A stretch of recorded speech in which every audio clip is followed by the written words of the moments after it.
good morning, everyone. So nice to have you all here from all over the world again. I will start with introducing this fantastic speaker of today. Harald Arnkil is a Finnish artist, writer and color researcher, and the founder and former president of the Finnish Colour Association. He studied art and design in England in the 1970s before returning to his country of birth to study at the Finnish Academy of Fine Art, where he graduated from painting in 1979. Harald's work has been exhibited in both Finland and abroad, and his art is in many private and public collections. He taught art and color for over 30 years at Aalto University School of Arts, Design and Architecture, where he also led the program for general studies in art, art history and theory, before retiring from his position of senior university lecturer in 2019. Harald Arnkil has been a member of the Color Literacy Project team since its founding in 2020. Harald Arnkil has published numerous articles and research papers on color in art, design and architecture, and has presented them in AIC conferences and other research venues. During 2010 and 2012, he was a member of the Nordic Synthes Research Project, which focused on color and light in spatial context. Harald has written Colors in the Visual World in 2013, a textbook on color for artists, designers, and architects, and his doctoral thesis, Exploring Color in Contemporary Art, Epistemic Boundaries and Artistic Particles, was published by Aalto University.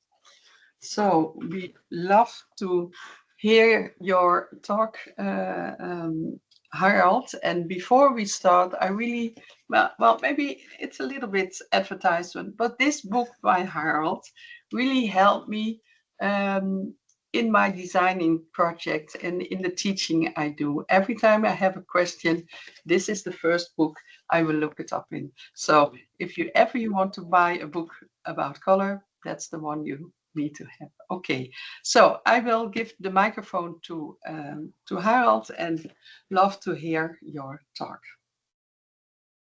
Thank you, Jeanette. Now, let's see.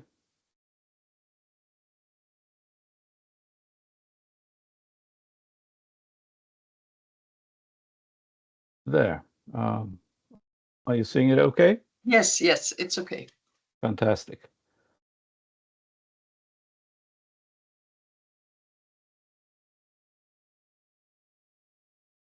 Okay. First, a little disclaimer. The findings and conclusions of this research apply to art, and more specifically to contemporary art. So if I had researched color in contemporary design, architecture, or any other application of color, my conclusions might have been different. By contemporary art, I mean art of a specific kind and period. The contemporary is what we experience now, but the now is always slipping into the past. By what is contemporary now, I mean art made roughly since the year 1960, and whose approach and ethos sets it apart from the pre-1960s modernist zeitgeist. The term contemporary art, in my thinking, is closely linked with, but not interchangeable with, the concept of postmodern art. The crisis of modernism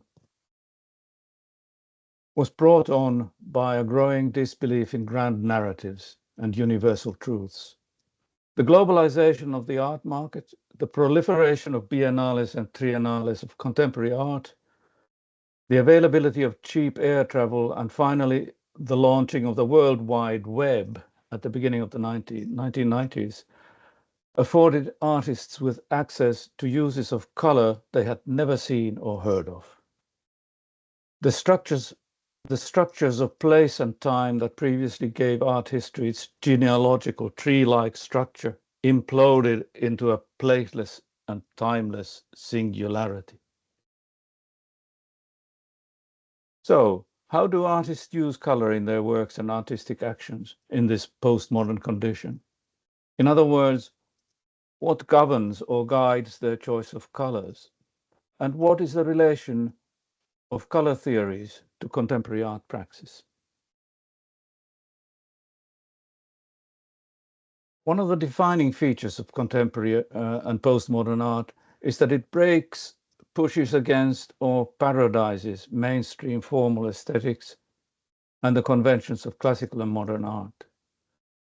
Among them are the formalistic rules of universal harmony, balance, composition, and beauty, including those concerning color. This break with the past should come as no surprise to anyone who has followed the contemporary art scene during the last 40 or 50 years.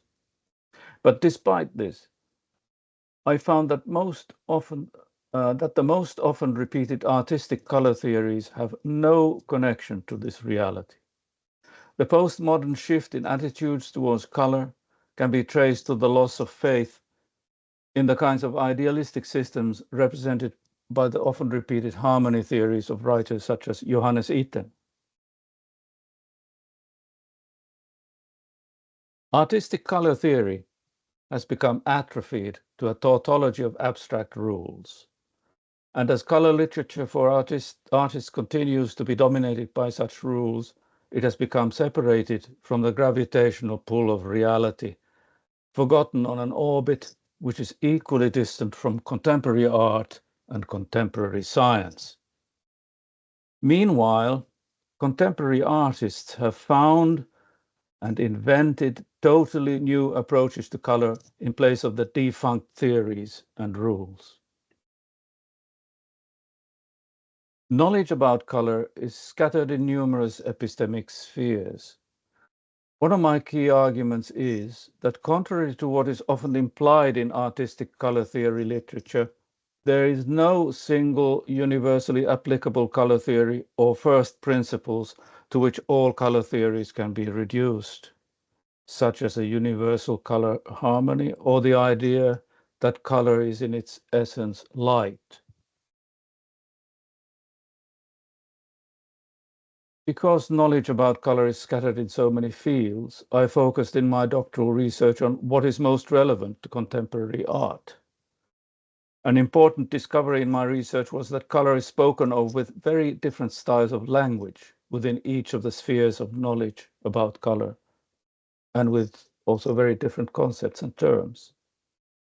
And that these differences do not only impact the kinds of knowledge and theories created within the spheres, but also contribute to the difficulty of transferring knowledge between color theory, color science, artistic knowledge, color philosophy, and philosophy of art.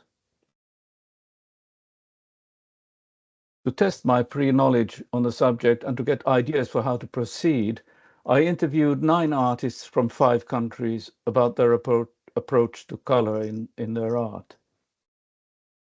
The artists in the order of interviewing were Kristi Kongi from Estonia, Jussi Guuman, Vesa-Pekka Rannikko, and Inka Kivalo from Finland, Lois Swernoff, Natalie Miebach, and Douglas Brough from the United States, Anne-Veronica Janssens from Belgium, and David Batchelor from the United Kingdom.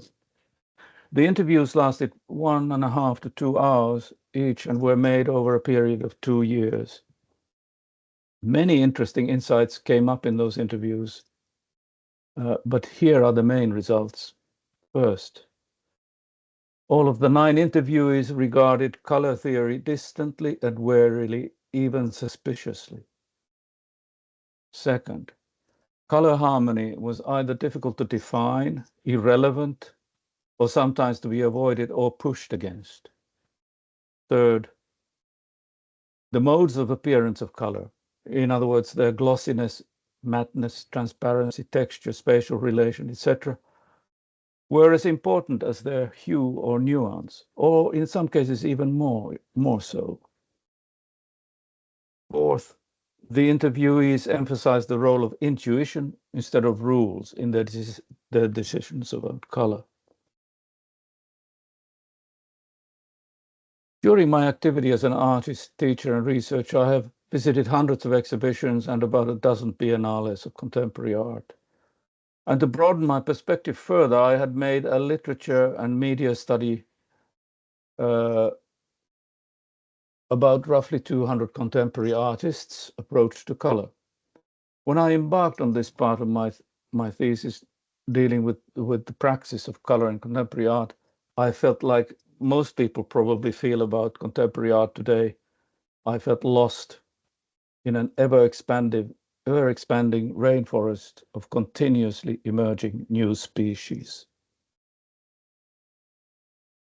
But gradually from my data emerged roughly 8 categories which were emblematic of a postmodern and contemporary approach to color in art. These categories were system-based color, randomized color, found color, conceptual color, political and societal color, colors of popular culture, kitsch, camp, and the banal, colors of new media and video, and immersive and immaterial color. These categories are not definitive, they are not fixed, and they may change over time and do change over time, just as contemporary art does.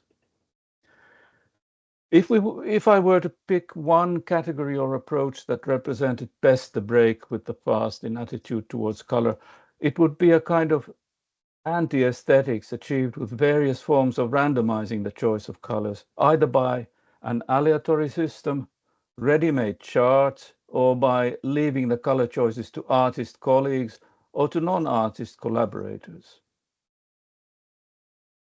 This postmodern attitude to color is epitomized in Robert Rauschenberg's statement about his attitude to color while still a student under Josef Albers. Rauschenberg said, "At that time, surplus paint fit my budget very well. It was like 10 cents for a quart can downtown, because nobody knew what color it was. I would just go and buy a whole mass of paint, and the only organization, choice, or discipline was that I had to use some of all of it, and wouldn't buy any more paint until I'd used that up." One of my subjects of interest was and is the ineffability of color, color's irreducibility to words or other symbol systems. The 5 philosophers whose writings on color in art I present in my thesis have interesting thoughts about the subject. For Jean-François Lyotard, for example, the colors and gestures of painting represented a transgressive and libidinal power that can never be conflated to or contained within language. This view of color is present in the works of contemporary artists such as Jessica Stockholder, Katarina Grosse, and Hrafnhildur Arnardóttir, better known as Shoplifter, and the visceral and often disturbing works of the British artist Anish Kapoor. I'll now present a few examples of works in some of the contemporary approaches to color. I mean, I have many of them, lots and lots. As I said, there's about 200 in the thesis that I mention, and some at more length. So I can only give you a glimpse here. I said that contemporary artists have mostly abandoned formal aesthetics, and that all my 9 interviews regarded color theory distantly and even suspiciously. This does not mean that contemporary artists avoid using systematic approaches to color. They just regard them differently from previous generations, where the Newtonian spectrum was the be-all and end-all for such as the Swiss artist Richard Paulose, and provided the systematic framework for the immersive works of the American artist Sanford Wormfeld. This technological and system-based approach received a conceptual treatment in Toba Auerbach's RGB color space atlas. The Icelandic-Danish artist Olafur Eliasson has created over the years over 100 variations on the spectrum and the color circle in his series Color Experiment. The Newtonian spectrum is also featured in this permanent installation by Eliasson on the roof of Aarhus's Art Museum in Denmark. Color surrounds the viewer completely and tints also the view of the surrounding landscape as the visitor moves through the passage.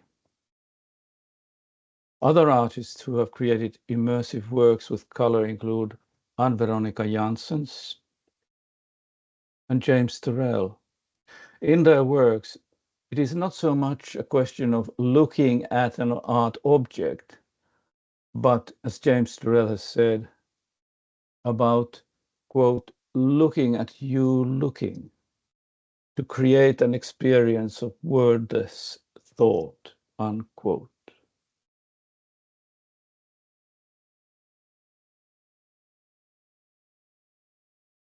The exhibition Color Chart, Reinventing Color 1950 to Today in 2008 at the Museum of Modern Art in New York brought attention to the fact that many artists since the 1950s have resorted to various ready-made selections and arrangements of color, such as house paint color charts as basis of their artworks.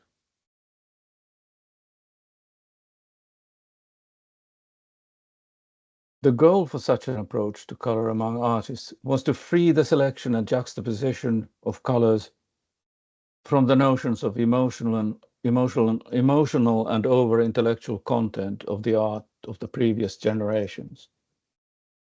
The colors in Ellsworth Kelly's painting Colors for a Large Wall from 1951 were the results of a random choice of paper samples left over from a previous exercise or work.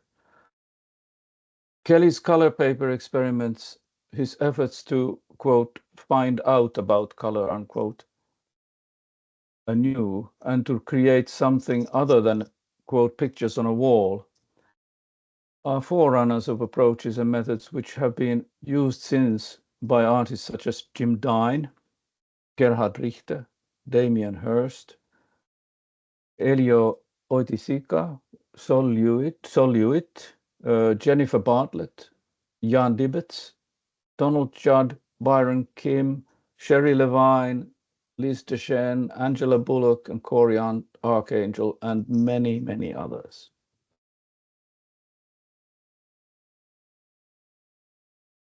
Here is one of Gerhard Richter's treatments of the same theme. Corey Archangel garners his colors from the internet and the depths of his computer's color management system.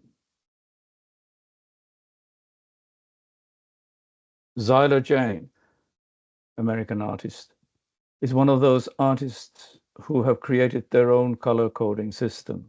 In Jane's case, the system is based on the number 7, with the 7 days of the week and 7 colors of the Newtonian spectrum. The painting serves a double purpose. The painting serves a double function as a calendar.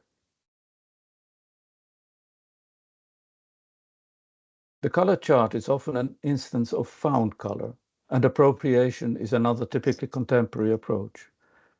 Sherry Levine has produced a series of works in which she has appropriated the colors from famous modernist painters, in this case from Ad Reinhardt. The installation can be seen as a straightforward homage or as a tongue-in-cheek comment on the quintessential representative of abstraction. In Levine's case, it's both.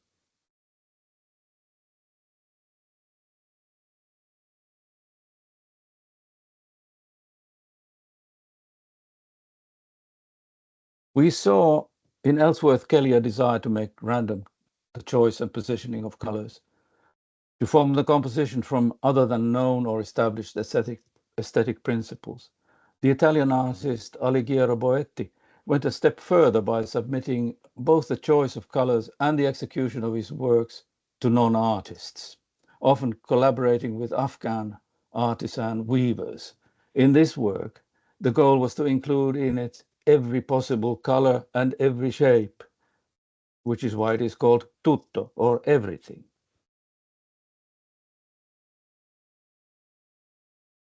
When the Austrian artist Franz West started making sculptures with papier-mâché, he couldn't decide what color he should paint them.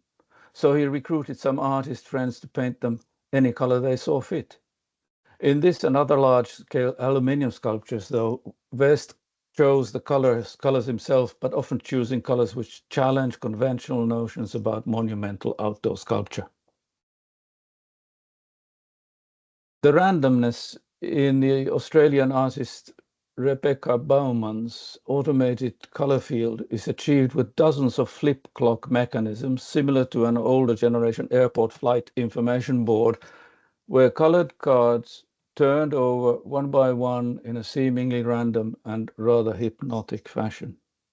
If you go to the Museum of Contemporary Art's webpage, the Australian Museum, you can watch an animation of this work.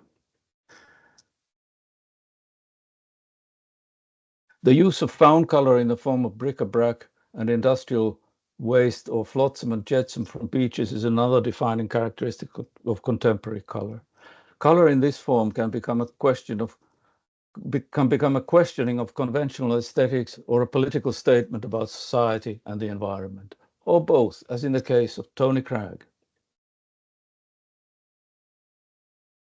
Gabriel Orozco's works often address environmental issues. In this installation at the Guggenheim, Orozco presented washed-up debris from the protected coastal biosphere of Baja California Sur in Mexico, and photographs of thousands of tiny items of trash left behind on the astroturf of a playing field near his home on Manhattan, arranging the objects and images by color.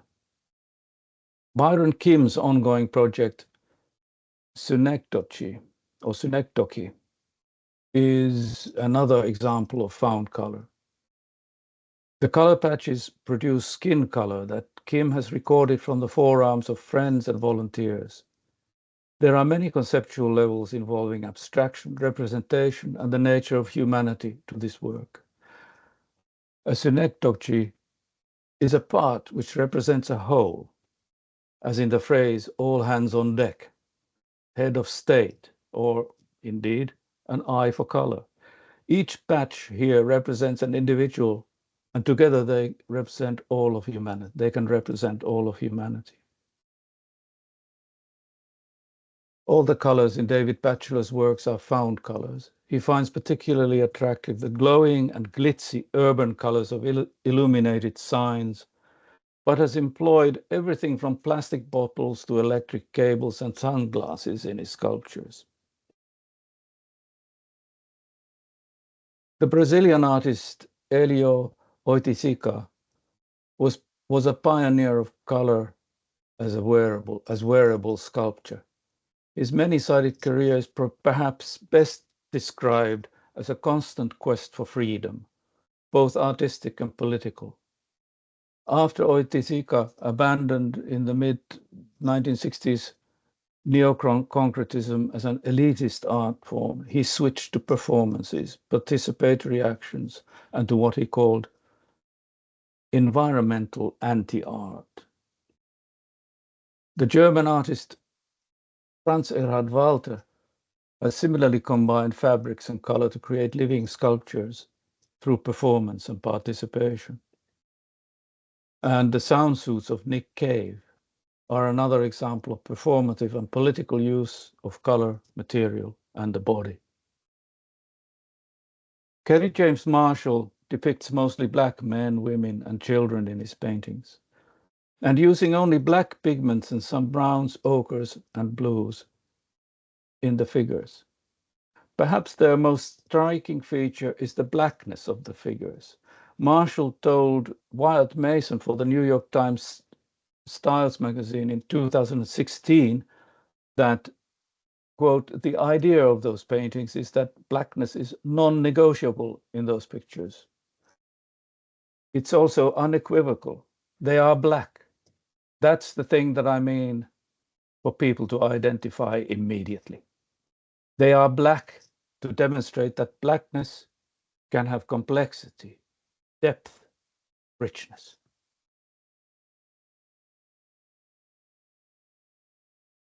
I mentioned that for contemporary artists, the modes of appearance of colors were to artists often as important as more important than their hue or nuance. There are many instances of contemporary art where the mode of appearance gives the work a unique and powerful chromatic and artistic content. As in Michel Stewart's Cerville Strata Quartet, consisting only of earth from a quarry rubbed onto 4 large sheets of rag paper. Or the numerous pollard works by Wolfgang Leib. Ann Veronica Janssens never colors her works. She does not apply color onto them. The color is given by the material. Anish Kapoor has explored the intersection of the material and spiritual in all his works. Color is his main medium. Kapoor wants us to feel it in our guts and wants to bring us into contact with our inner bodily selves. In Kapoor's art, color, form, stuff, and sensation are one, just as James Turrell's works are light and not about light. Kapoor's works are not colored, they are color.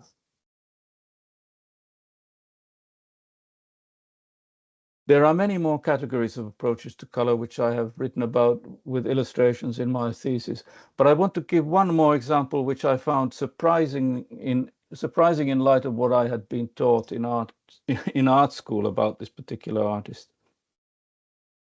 When Robert Smithson was seeking a suitable landscape for his seminal land art work, Spiral Jetty, color was the first criterion for choosing the site. He visited several so-called salars or salt lakes, which exhibit vivid colors because of their unique microbiological flora. When Spiral Jetty is discussed, though, it is usually its form and its conceptual references which are discussed.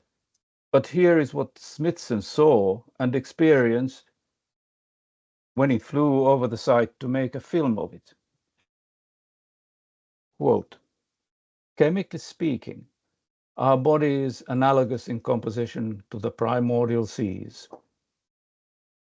Following the spiral steps, we return to our origins, back to the same pulpy protoplasm, a floating eye adrift in an antediluvian ocean. On the slopes of Rosal Point, I closed my eyes and the sun burned crimson through the lids.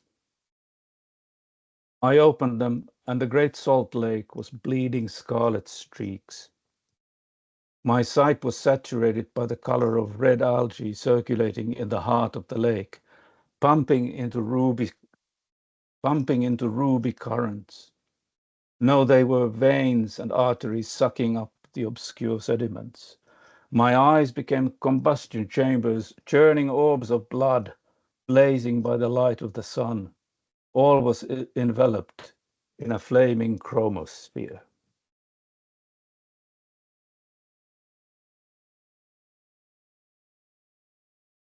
The scarcity of writing about color in contemporary art discourse has gone hand in hand with the accession of critical theory in art education.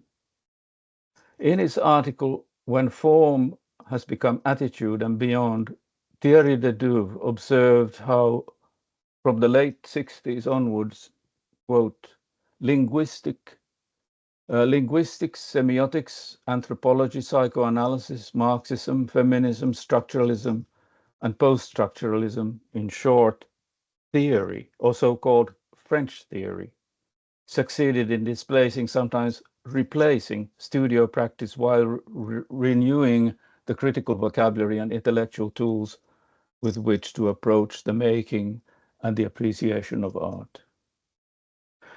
This was very much the intellectual climate of my days as an art student in the 1970s, and its winds and currents prevail to some extent even today.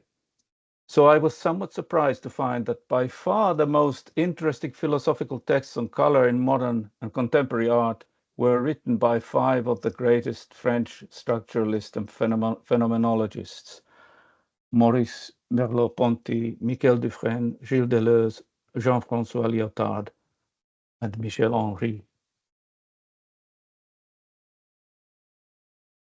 All 5 emphasize the embodied nature of color, the fact that color bypasses levels of consciousness and is capable of, in Jean-François Lyotard's words, short-circuiting doctrinal thinking. Maurice Merleau-Ponty emphasized our embeddedness in the flesh of the world through color. Quality, light, color, and depth in nature are, quote, there only because they awaken an echo in our bodies and because the body welcomes them. Michel Dufresne defended the role of sensuous or aesthetic knowledge as a valid alternative to the intellectual knowledge of logic. According to Dufresne, there is no theoretical replacement for the aesthetic evaluation of harmony and disharmony, and neither can they have precise and quantitative criteria. For Gilles Deleuze, there cannot be any a priori or metaphysical structure of color relationships which could form the basis of a universal theory of color, harmony, and composition. Instead, colors arise from chaos, a sea of unknowable sensations, and the artist's task is to embrace this chaos. Attempts to avoid it will only lead to, quote, convention, opinion, and cliches. According to Jean-François Lyotard, visual art and verbal discourse are examples of language games whose knowledge and experience can never be fully translated into each other. Lyotard's many texts on painters of his time explore these differences. The conflicts between what he called the figural and the discursive are highlighted in passages that deal with color, especially in his books on the Dutch painter Karel Appel and the American painter Sam Francis. The concrete gestures, the spots of paint, the traces of color on canvas, i.e. the matter, are opposed to words in Lyotard's texts. His answer to the problem was to attempt to match them with poetic and figural language. Michel Henry called into question theories of color which excluded the subjectivity of lived experience. In Henry's philosophy of life, which was influenced by the art and writings of Wassily Kandinsky, self-affection, or the pre-reflexive experience of self, is what the manifestation of everything whatsoever is founded upon.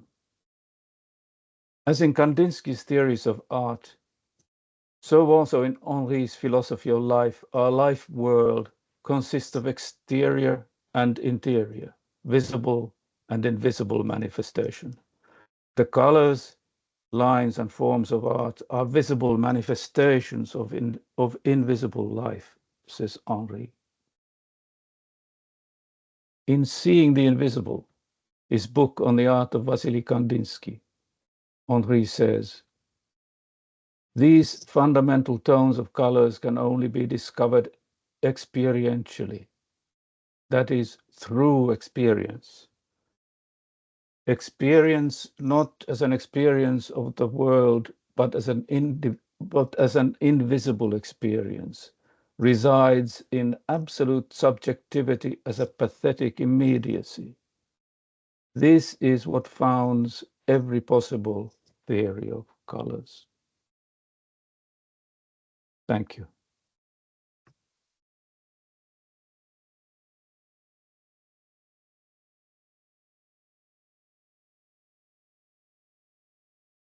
Thank you very much. Yes, okay. Yeah. Oh yeah, Ines, you have sound. Okay. great presentation. Maybe you can, well, no, just leave the sharing because the information here is important for those who want to download his text, and also the book Jeanette talked about. And I also want to point to your artwork yourself. You're an artist also, and you can find the link on the right of, and you can see the work of Harald. Yeah, my first question, in fact, is if you see all these diverse applications of color in art, the artists make, then you can ask yourself, is a color theory at all necessary? I mean, they do fine without. So, but on the other hand, in your text, you give you give a critique on the existing color theories, but you also give recommendations. Like, for instance, you say if a color theory is going to be successful, it has to be more scientific.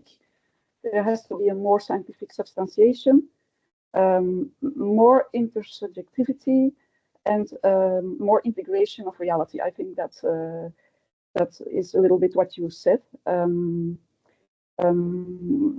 you think there is still a place for a color theory? Oh yes, there is. But just before I answer, I want to point out one thing about these books. Okay. Yeah. Colors in the Visual World is sold out as a hard copy, as a book, but it is still available from that address that I've given from shop.alto.fi as an ebook. So just to let you know. So yes, I think there is, of course, a great need for good color theories, for valid color theories. But the problem is with the color theory literature written for artists, which is directed specifically to artists, is that for some reason or other they want to reference science very often. They want to reference Newton, the Newtonian spectrum. They want to reference science and technology, the mixing of primary colors in the form of printing inks and so on. And also, quite a few books have tried to explain the causality of colors, how color is produced in the mind, the brain, and consciousness, and so on, by recourse to neurobiological facts, sometimes with illustrations of the brain, cross sections, and so on. And very often there is a cross section of the eye. In almost every book on color, there's a cross section of the eye. But what do we learn from those? What do we learn by knowing about the anatomy of the eye, about color in art? Well, my conclusion is that if science is referenced, it must be up to date. It must be correct, and it must be peer reviewed, and it must provide references, which they never do. That's why I haven't actually presented here this morning. It's one part of my 5-part or 6-part thesis is the guidelines and theories on color for artists, but I didn't want to go through that because, quite honestly, the literature is so tedious, because it just repeats the same defunct and incorrect theories all the time. So there is a need for up-to-date science, but how to make it relevant for artists, I don't know. Quite honestly, I'm not sure. I'm not sure. I think the only relevance really is to understand the kind of phenomenology of perceiving color. What do we feel? How do we react? What do we, how does it enter consciousness, as the phenomenologists say, and not how the signals travel from the retina to the brain. I mean, that is far too complicated to explain in an art book, and it's usually gotten wrong. Did that answer the question? Yes, very good. Yeah, very good, yeah. And as for artistic color theory, otherwise about, for example, complementary colors, color harmonies. Maybe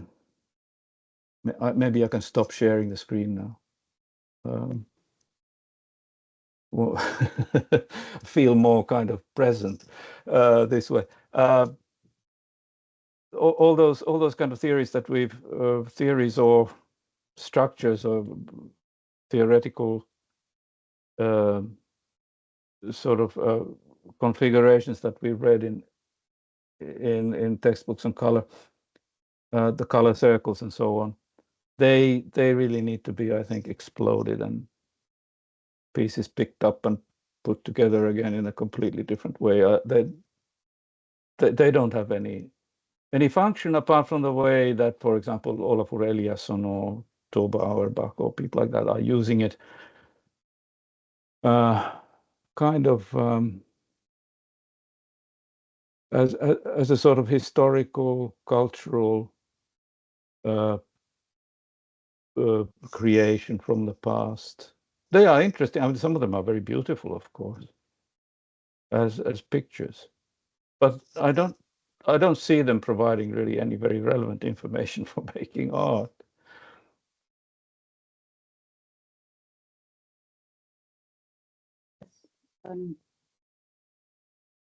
Indeed. I see there are some questions from the public, but if I'm allowed, I have one more question to ask you, and then the public can ask questions to you.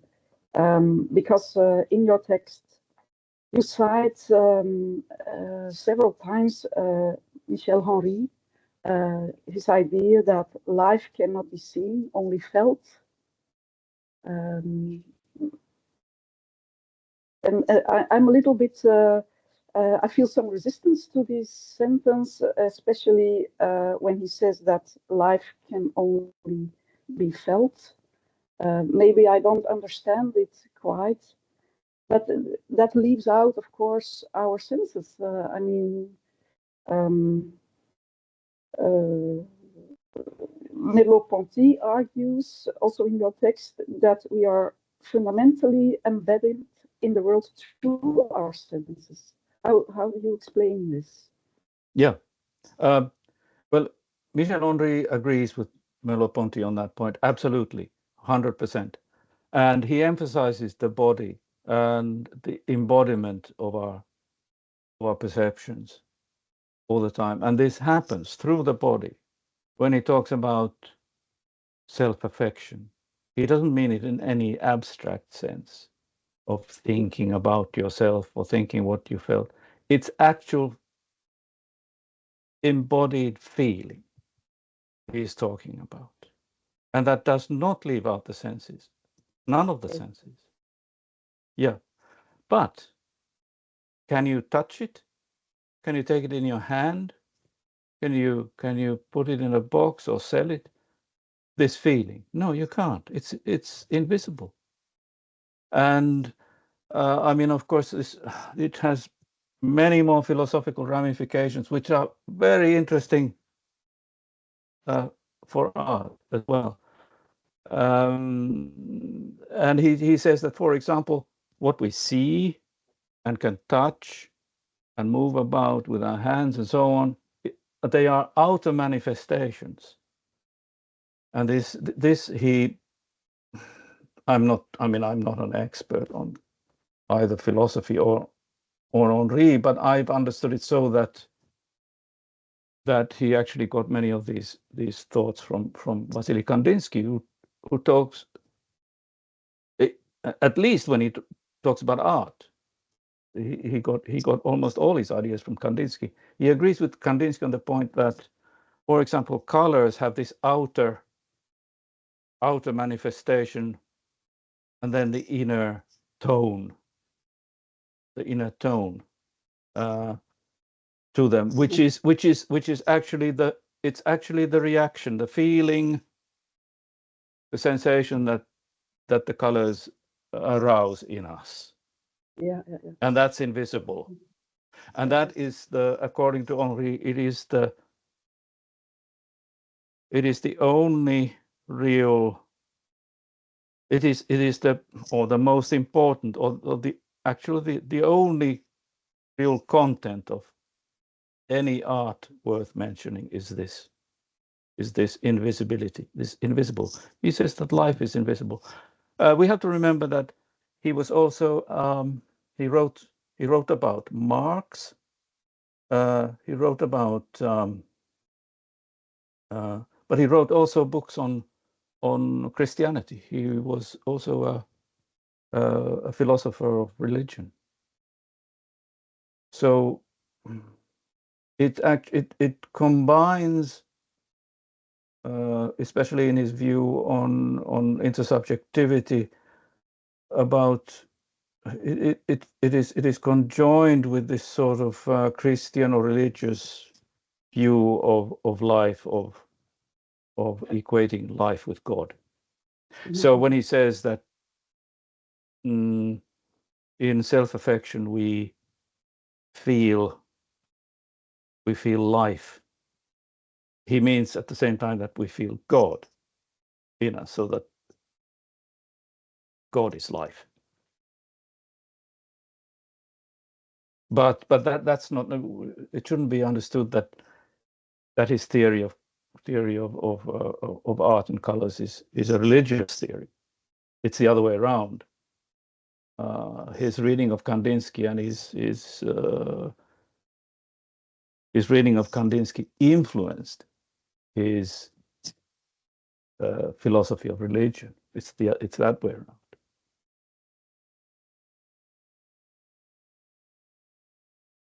Yeah, okay, thank you. That was a good, satisfying answer. I think the first one who asked the question is Adrien Luca. I will open his microphone here. Difficulties. Man.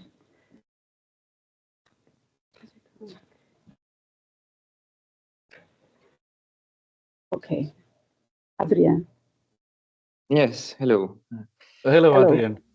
Yeah, thank you for the presentation. So I was interested in what you said, that that if any color theory based on science or related to science could be relevant today, it should be backed up by contemporary science and not like repeating old cliche, like for example, when you mentioned the Newtonian spectrum, I mean, this is from the 17th century, so it's a bit far from 2025. But anyway, my main question was, you never try to define what color is in your presentation. But I think in the works that you have presented, the definition of what we call color in these specific works would be very different depending on the works. So that was the first question. And another question I have, which is also related to the kind of work that I do currently as an artist, is I think color is not limited to what humans perceive. And so this is also related to this question of the definition of what is color itself. So I was wondering if you stumbled upon interesting artworks during your research that are like exploring colors that are not human, colors that would be perceived by, I don't know, birds or insects or cats or dogs or whatever? Well, to answer the first question, why didn't I address the question of what is color? I can answer that. In my thesis, there is one whole section devoted to this, to the epistemology of color, and I go through the main theories of how people have regarded the ontology and epistemology of color. But I myself, I have no answer to, no answer to this question, and it's an ongoing philosophical discussion, which doesn't seem to be ending very soon. A very lively and interesting discussion, though. A whole kind of sub area of philosophy, called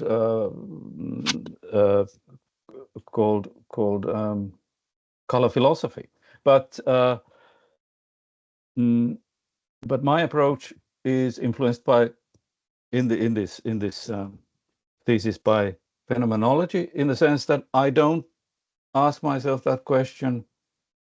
I don't, or at least I don't try to solve or provide answers to the question.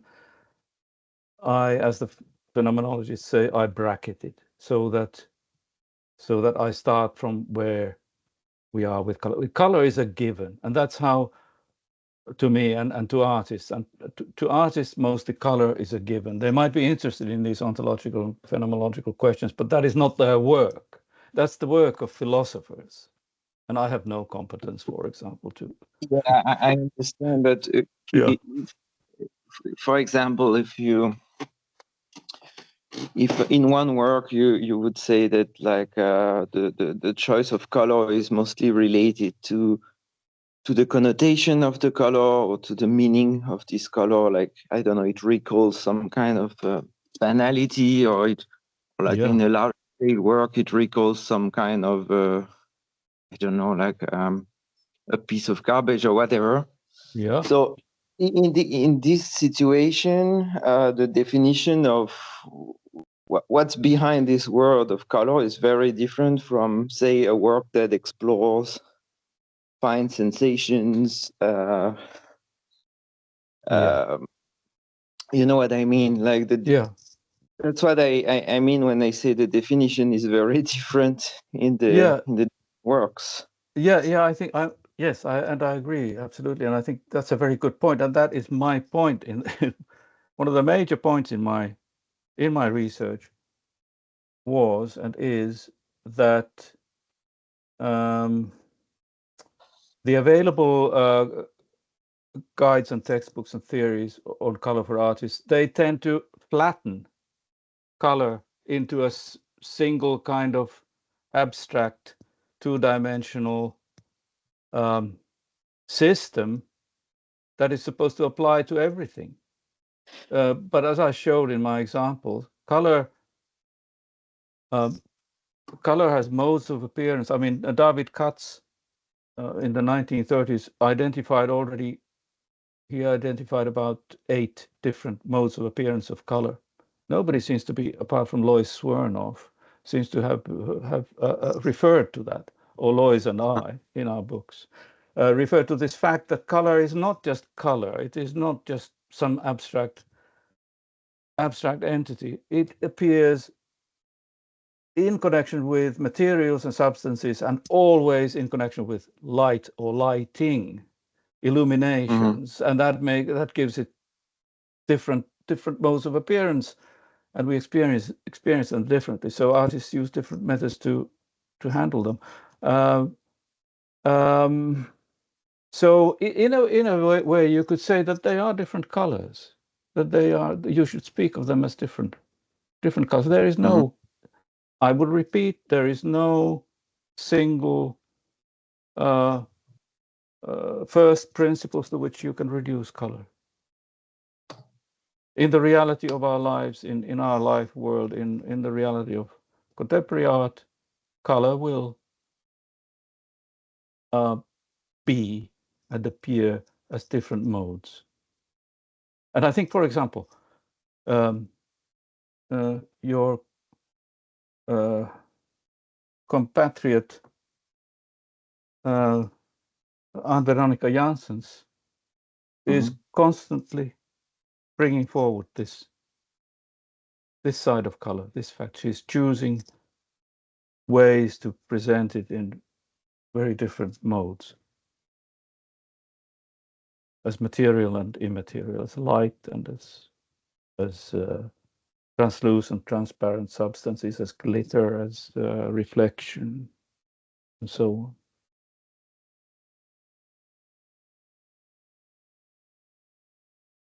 So you need different theories for these different, even different sort of technological ways of analysis for these different modes of appearance. And what about the second question? Did you? Oh, non-human color. Not Yeah. particularly, no. I mean, of course, I mean, all artworks would look very different to a bumblebee or an ant, or a bird.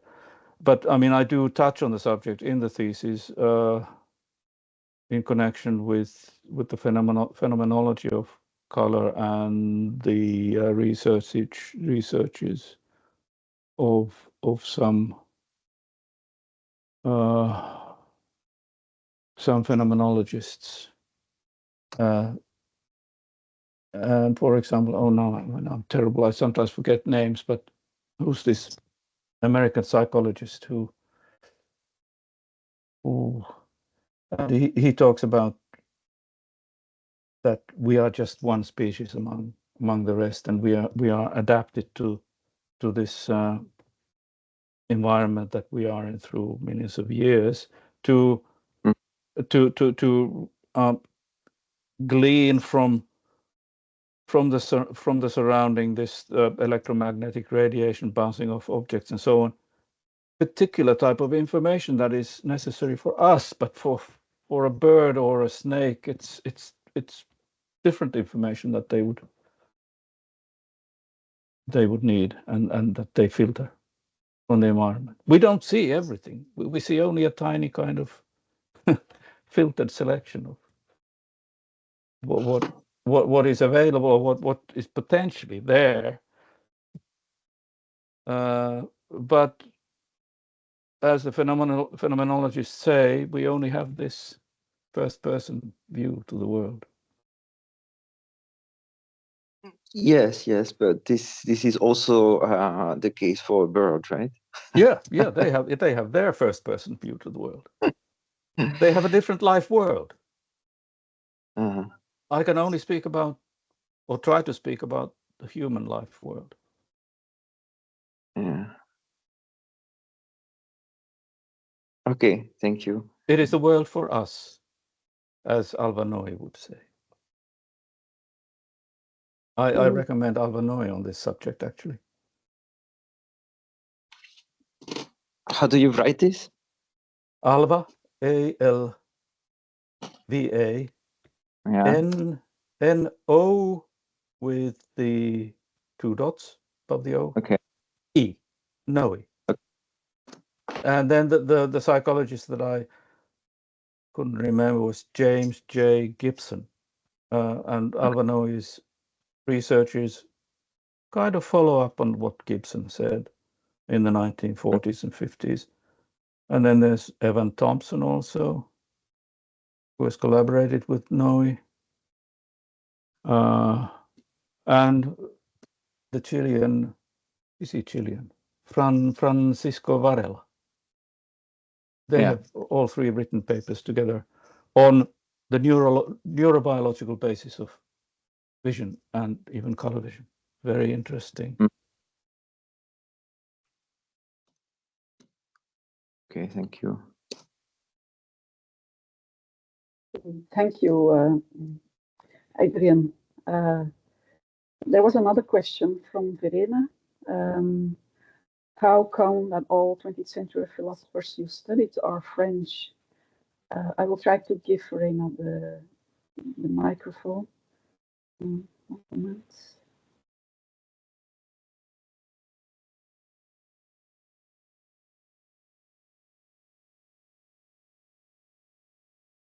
See her.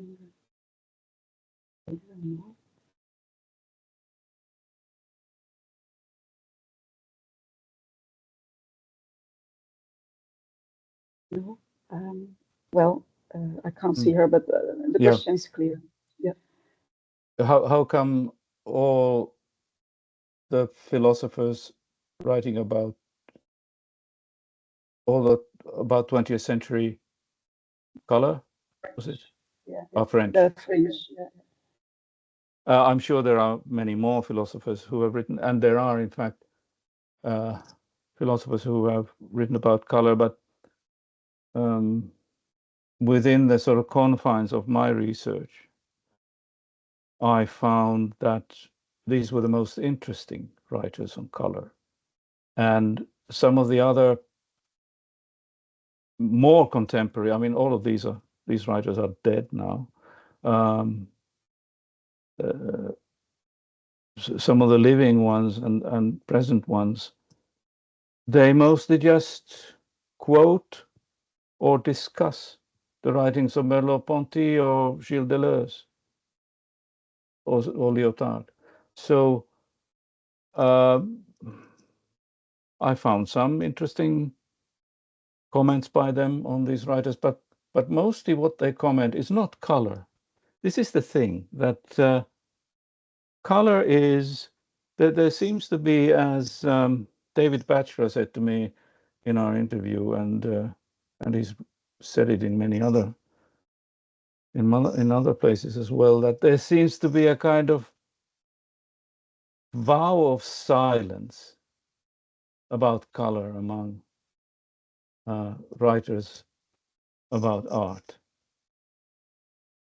For some reason, it is not a subject that people want to write about or discuss seriously.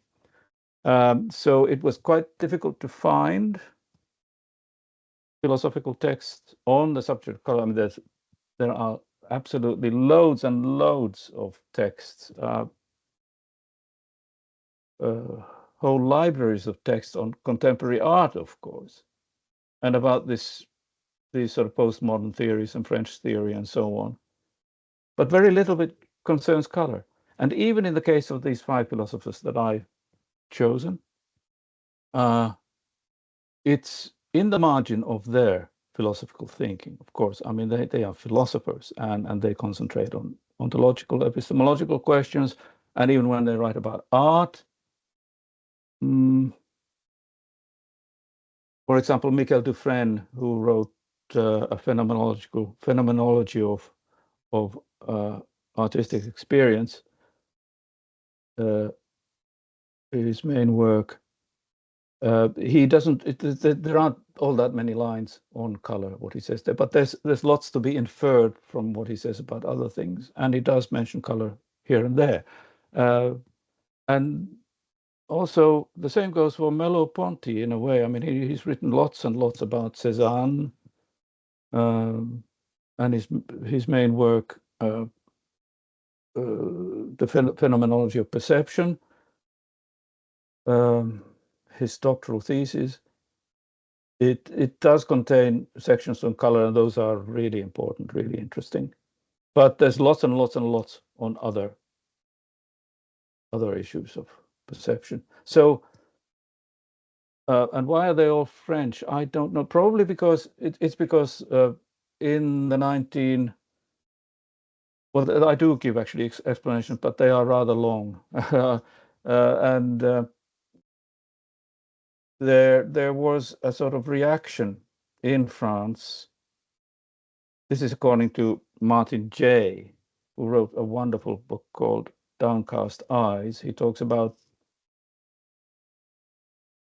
why in contemporary French philosophy or 20th century French philosophy, visuality is kind of how to say it, it's regarded as something that is to be avoided, or is something that is complex, something that causes problems, and so on. So it's a reaction to the heavy emphasis on visuality in the 19th century, in 19th century culture, literature, and art in France, and to, as a reaction also to the visuality of the Enlightenment. And so in Jay's opinion, the so-called continental philosophers of the mid-20th century, the early and mid-20th century, they reacted to this overemphasis on the eye, and they talk about the loss of the innocence of the eye and so on. If you think about Sartre, for example, and writers like that, they constantly refer to how the eye and looking, the gaze, causes all kinds of problems. The male gaze and so on. And so these 5 philosophers that I mentioned, they are an exception among these writers. They don't have that problematic relationship, or not so much as some of the other French continental philosophers. But there was a sort of concentration on this problem in a way, in a positive and, or let's say, in a critical way, from the 1940s to the 1960s, 70s. And of course, it was connected also with what happened in May 1968 in Paris and other places in the universities where these old the student uprising and the desire to revise and to upturn the education in universities and to bring something new and fresh in, and what it was then was something that was anti-authoritarian, and which fitted very well with, for example, Lyotard's ideas about postmodernism and the collapse of grand narratives and so on. And this is connected with how they thought about the senses and embodiment, and about desire. Lyotard and Gilles Deleuze, they have a lot to say about desire. Desire is very much connected with the senses and with art and with color and the body.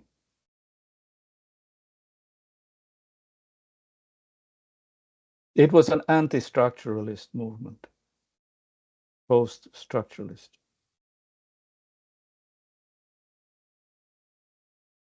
I'm sorry, maybe that was a little bit confused. Verena, I have give you access to the microphone, so if you want to reply, you can normally.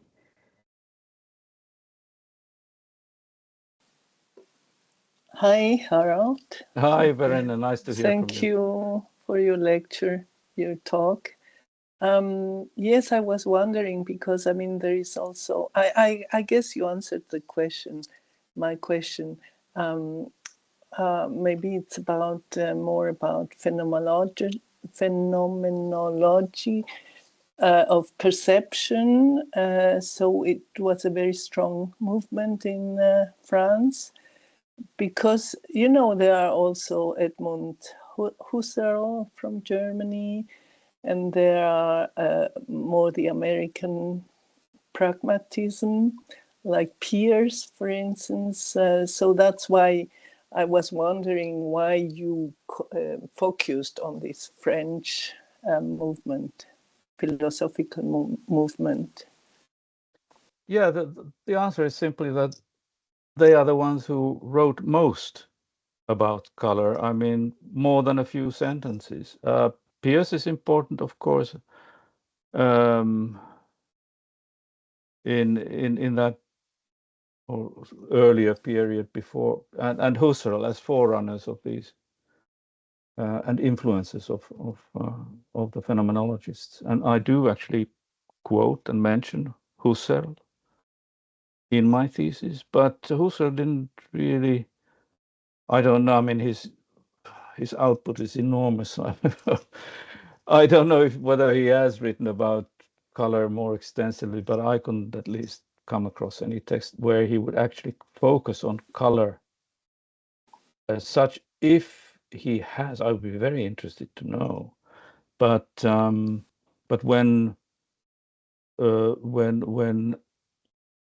these philosophers, for example, Merleau-Ponty and Henri, when they write on color, they do refer to, of course, to Husserl, who is the father of modern phenomenology. Yes, and maybe also because all these French philosophers wrote about painting. Maybe that's why you focus also on them. Is that correct? No, I would have been very, very glad if they had written also about sculpture and installation, environmental art and media art and whatever, but they just happened to all write about painting. And maybe in that period, in the period they wrote, painting was it was kind of synonymous with art in a way, and with color in art. Thank you, Harald.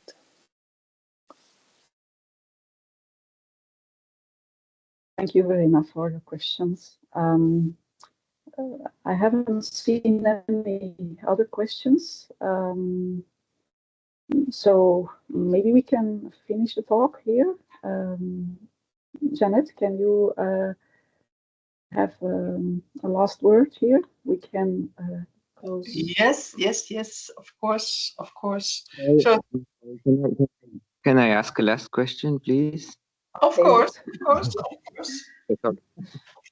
Well, I just so I kept thinking about this, and so I pretty much agree that I think the literature about color intended to artists today is, in my opinion, it's pretty bad, because like many books are trying to explain color science to artists, but starting from like this kind of initial point that in fact artists are not scientists, so they are pretty bad at understanding science, and so it's always the same kind of as you said, there's like always a diagram with the eye, or it starts from explaining like the spectrum of light and all these things, but it actually today it's been about at least 150 years that there's a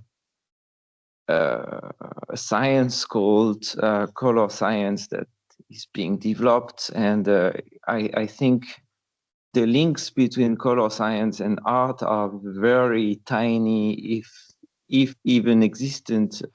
Non-existent. They are non-existent. Yeah. And yeah. do you think that this can change? Well, as I said, there's the problem of language. The style of talking about color in color science and in art is so different. They are so far apart that there's this Lyotardian difference between the two, and I don't know how to get them to speak to each other, understand. I've been in many conferences where I've listened to color science talks and to art and design talks, and they seem to be from different planets. But we are trying our best in the color literacy project. So please Google color literacy, and we're trying to do something about it, trying to bridge this gap. And one thing that I should have mentioned actually was important thing was that there is in science there is a hundreds of years of tradition of denigrating, dismissing, denying color. And this is a problem, I think, for artists and for many philosophers as well, is that in its extreme, the science actually denies the existence of color in the world as such at all. And in any case, color is in almost all cases of color philosophy. It is regarded as something that is ephemeral, changeable, unreliable, and totally subjective, which of course it is according to Henri, but not in the way that the scientists put it. The scientists say that because it is a subjective experience, we can't say anything about it because everybody has their own. They're in a kind of bubble. But Henri and Merleau-Ponty say that the subjectiveness of color is exactly the key to its intersubjectiveness.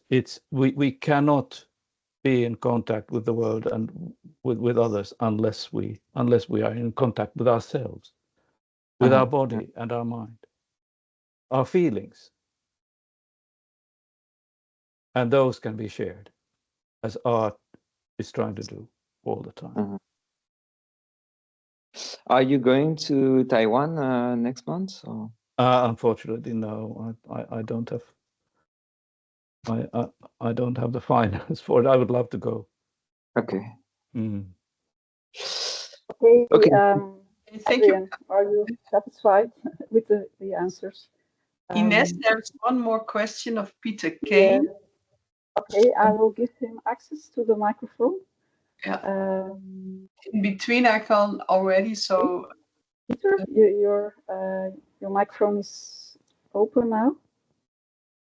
So it is the question, Harald, is: has there been artists that use nature as their best example? Of course, yes, of course. Many. I mean, through the centuries, of course, that's probably the most used reference. But I don't want to go too deep into this. But for example, I mean, I'm just a few days back from Aix-en-Provence to see this, to see Cézanne's where he worked, where he lived, and where he worked. The landscapes that he painted, and a wonderful exhibition of over 130 paintings that they've now put on show in Aix-en-Provence in honor of opening Jardin de Bouffin, the manor house where Cézanne lived and worked for 40 years. And Cézanne, of course, his only true important reference for learning about vision, about art, was nature. And I think he said he said two things. One, which Merleau-Ponty quotes, he said that nature is in the inside. In other words, we are absolutely inseparable from nature. It is in the inside, or was it on the inside? And the other thing was that to study nature, to learn from nature is the only thing worth doing. Everything else you can forget. I can't remember the exact quotation, but everything else was irrelevant to him. So, of course. So maybe, Peter, is that answering your question, or do you have? Yes, thank you so much. Because what I do is, I'm not an artist as such, but I help people find specific outfits based on the palettes, based on Johann's Itten. And I find sometimes there is a discord because I'm using something that's more of a scientific approach to colour. Then as I look at nature, I find there's such a beautiful variety of combinations in nature. And I find sometimes myself a little bit caught myself because I think it's such a joy. And when as you just mentioned about Cézanne and how he's inspired by nature, I really find that, especially your fantastic lecture, there are so many approaches to how we look at colour and value colour. So I just want to say thank you. You're welcome. Thank you.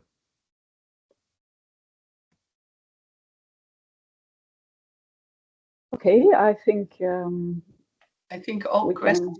Yeah, I think so too. So thank you very much that you joined us for this very interesting talk. Look also into the links that are shared here in the chat. Very interesting. Also for the books of Harald. I only have the green one, Colors in the Visual World, but it's a pity